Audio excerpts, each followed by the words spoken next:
Hello and welcome to Commerce Zone. और आज हम कवर करने जा रहे हैं हमारी वीडियो नंबर 2 जो कि रहेगी एम्प्लॉयमेंट एंड इट्स टाइप्स के ऊपर। तो सबसे पहले हम कवर करेंगे एम्प्लॉयमेंट क्या होता है, मीनिंग ऑफ एम्प्लॉयमेंट। अब देखिए, जब से इंडिया के अंदर हम बर्थ लेते हैं यानी कि हम पैदा होते हैं, तब से हमें यही सिखाया जाता है कि बेटा पढ़ ले लिख ले ताकि पैसा कमा सके, बाद में घर चला सके। तो वो सारी एक्टिविटीज़ जिससे हम पैसा कमा सके उसे हम काउंट करते हैं एम्प्लॉयमेंट के अंदर, राइट। सो अगर मैं डिफाइन करूँ एम्प्लॉयमेंट क्या होती है, it is an economic activity which is performed by an individual to earn his living. तो ऐसा कोई भी काम जो कि हम अपने ज़िंदगी के अंदर पैसा कमाने के लिए कर रहे हैं, हाँ बट वो लीगल होना चाहिए। इलीगल कामों को हम यहाँ पे कवर नहीं करेंगे क्योंकि हम एम्प्लॉयमेंट को सिर्फ लीगल एक्टिविटी मानते हैं, राइट। सो जिसके बदले में हमें पैसा मिल रहा है उसे हम कहते हैं एम्प्लॉयमेंट। क्लियर हो गई आपको ये बात? आगे बढ़ते हैं। अब लोग जो है वो कंफ्यूज होते हैं कि एम्प्लॉयमेंट का मतलब होता है सिर्फ जॉब। तो सिर्फ जॉब करने को एम्प्लॉयमेंट नहीं कहते हैं। एम्प्लॉयमेंट बेसिकली कोई भी ऐसा काम, चाहे आप अपना बिजनेस कर रहे हो, चाहे आप प्रोफेशनल हो यानी कि आप लॉयर हो, डॉक्टर हो, टीचर हो, आपने अपना खुद का काम शुरू किया है, या फिर आप किसी के अंडर जॉब कर रहे हो जिसे हम एम्प्लॉयमेंट कहते हैं नॉर्मली शब्दों में। तो इन तीनों ही चीज़ों को आप एम्प्लॉयमेंट में कवर करते हैं। चलिए अब बात करेंगे टाइप्स ऑफ एम्प्लॉयमेंट की। तो टाइप्स ऑफ एम्प्लॉयमेंट में हमारे दो तरह के आते हैं। Number 1 self employment. सेल्फ यानी कि भाई हमें किसी के अंडर जॉब नहीं करनी, हम खुद ही अपना बिजनेस चलाएंगे और खुद ही हम अपना काम जो है पैसा कमाने का कर लेंगे।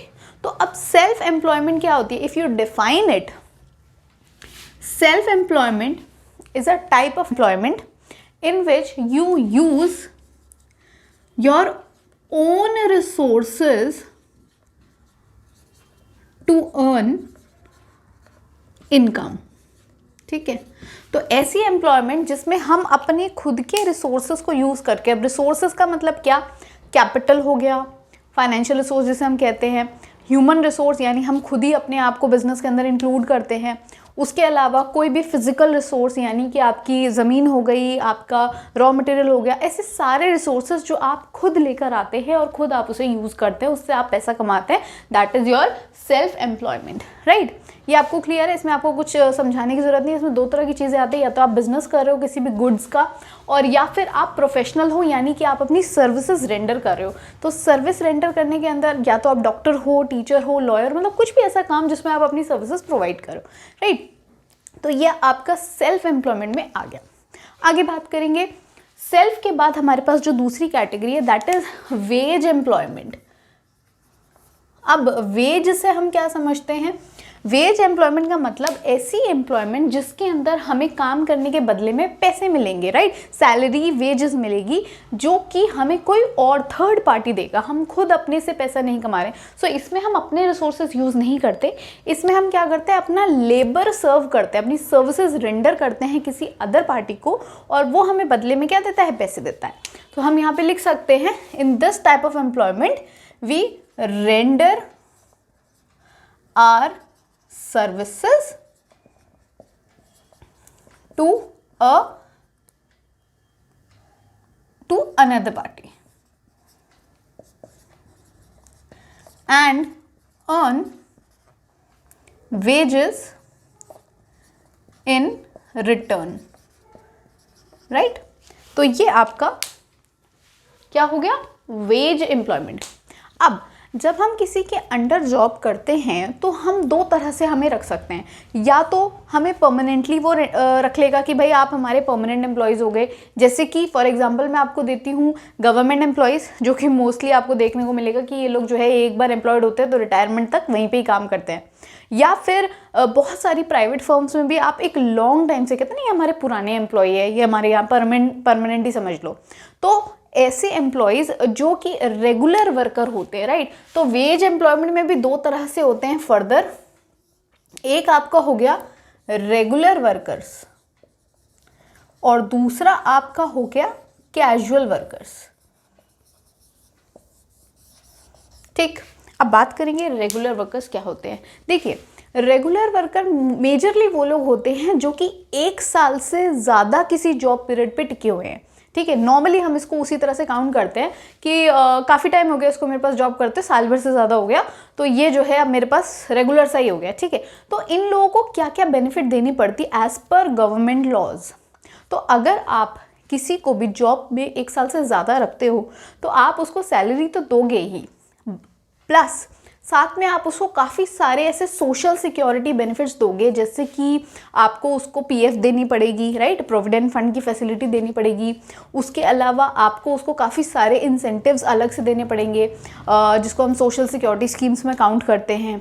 उसके अलावा आपको और क्या क्या देना पड़ेगा, you give job security to them कि हाँ भाई हमें कल को आज है कल नहीं है, ये वाला काम नहीं है। एक थोड़ी सी जॉब सिक्योरिटी रहती है, एक अंदर से आदमी कॉन्फिडेंट रहता है कि हाँ भाई मेरी जॉब जो है वो सिक्योर है और एकदम से मुझे नहीं निकाल देंगे जब तक कुछ मेजर फॉल्ट ना हो जाए, राइट। और उसके अलावा क्या है, आपको काफ़ी सारे आपकी फैमिली के लिए इंश्योरेंस फैसिलिटी, फैमिली का सपोर्ट, ये सारी चीज़ें जो है आपको इसके अंदर मिलती है अगर आप रेगुलर वर्कर हो तो। उसी का उल्टा आपका आ गया कैजुअल वर्कर्स, राइट। तो कैजुअल वर्कर क्या होते हैं कि जैसे कि आप 1 साल से कम टाइम पीरियड के लिए, मतलब कुछ महीनों के लिए, कुछ सीज़न के लिए आपको काम मिला है। जैसे हम सीजनल वर्कर्स भी नॉर्मली हम सुनते हैं, एग्रीकल्चर में ये ज़्यादा होता है, या जैसे कंस्ट्रक्शन की बिल्डिंग है वहाँ पर दिहाड़ी मजदूर रख दिया कि कभी काम मिल रहा है कभी नहीं मिल रहा। तो ऐसे लोग जो होते हैं वो ज़्यादातर कैजुअल वर्कर में आते हैं। तो इनको ऐसा कोई भी बेनिफिट नहीं मिलता जो रेगुलर वर्कर को मिलता है, जैसे ना उनकी जॉब सिक्योरिटी होती, ना उन्हें पीएफ मिलता, ना उनको गवर्नमेंट के लेबर लॉ से थोड़ी सी सेफ्टी मिलती है, ऐसा कुछ भी नहीं होता इनके साथ। इनको सिर्फ क्या है कि आज काम है तो पैसा मिलेगा, राइट। तो सिर्फ इलिटरेट की ही बात नहीं करेंगे, उल्टा काफ़ी जगह पे आप ऐसे भी देखेंगे कि जो ये कॉन्ट्रैक्ट पे रखते हैं, इनफैक्ट जो एजुकेटेड ग्रेजुएट्स होते हैं उनको भी कॉन्ट्रैक्ट्स पे रखा जाता है। और उनके साथ क्या होता है कि 1 साल से कम टाइम पीरियड का, यानी कुछ 11 महीने और 25 दिन का कॉन्ट्रैक्ट बनाएंगे, इसलिए कि उनको नेक्स्ट ईयर हम फिर से दूसरे कॉन्ट्रैक्ट पर रख लेंगे। बट अब अगर हम उन्हें 1 साल से ज़्यादा का कॉन्ट्रैक्ट देंगे तो उन्हें ये सारी फैसिलिटीज़ देनी पड़ेगी जो कि एक रेगुलर वर्कर को देनी है। तो इस तरह से भी गेम प्ले होता है, और यही रीज़न है कि इंडिया के अंदर कैजुअल वर्कफोर्स जो है वो काफ़ी ज़्यादा देखने को मिलती है कंपैरेटिवली, राइट, जो कि एक कंट्री की डेवलपमेंट के लिए बहुत अच्छी चीज़ नहीं है। क्योंकि अगर एक कंट्री के लेबर डेवलप्ड नहीं होंगे तो उसकी जो एनवायरनमेंट है वो अंडर डेवलप्ड ही रहेगी। और सिर्फ जो बिजनेसमैन हैं, बड़े बड़े रिच पीपल हैं, वो जीडीपी बढ़ा रहे, उससे एक कंट्री डेवलप नहीं होती। एक कंट्री डेवलप होती है जब उसका मिडिल क्लास जो है वो स्टेटस फॉलो करने लगता है, जब उसके मिडिल क्लास के पास वो सारे स्टैंडर्ड्स आने लगते हैं जो कि उनकी हायर सोसाइटी के पास है, तब हम कहेंगे कि हाँ भाई एक कंट्री जो है वो डेवलप्ड है। सिर्फ और सिर्फ जो टॉप 10 बिजनेसमैन इंडिया के हैं, टॉप 20 बिजनेसमैन है, इससे हम ये नहीं देख सकते। ये क्या है, ये रीजनल डिसबैलेंस है कि भैया जो गरीब है वो बहुत गरीब है, जो अमीर है वो बहुत अमीर है। लेकिन एक डेवलप्ड कंट्री में जो है ना ये बैलेंस रहता है, और ये बैलेंस तब रहेगा जब मेजर आपकी वर्कफोर्स जो है वो रेगुलर वर्कफोर्स होगी, ज़्यादा से ज़्यादा लोग जो है वो अच्छे एनवायरनमेंट, अच्छी सिक्योरिटी, जॉब सिक्योरिटी के साथ काम करेंगे, हैप्पीनेस होगी तो और ज़्यादा उनका ब्रेन चलेगा, राइट। तो ये बहुत सारी चीज़ें होती हैं जो कि एक कंट्री को डेवलप बनाती है, और यही सारे इश्यूज़ हैं जो कि हमें सॉर्ट करने हैं इन फ्यूचर। अलग अलग आप सब लोग स्टूडेंट्स हो, कल को जाके आप बहुत अच्छी अच्छी पोस्ट पे जाओगे, तो ये आपको इस माइंडसेट से रहना है कि मैं इस जॉब को जो कर रहा हूँ इससे मुझे अपनी कंट्री को भी डेवलप करना है, राइट। तो ये तो सारी हो गई आप लोगों के फ्यूचर की बात। अब हम कवर करेंगे कि बाकी का कुछ अगर इसके अंदर रह गया है तो वो हम नेक्स्ट वीडियो के अंदर कंटिन्यू करेंगे। जैसे कि ये तो हमारे टाइप्स ऑफ एम्प्लॉयमेंट हो गया, लेकिन अनएम्प्लॉयमेंट भी कुछ चीज़ होती है जो इंडिया में बहुत ज़्यादा पाई जाती है, और उसके भी काफ़ी सारे टाइप्स हैं। तो उसके लिए हम लेकर आएंगे वीडियो नंबर 3। बट आज के लिए आई गेस इतना काफ़ी रहेगा, right. So till then keep learning, keep growing.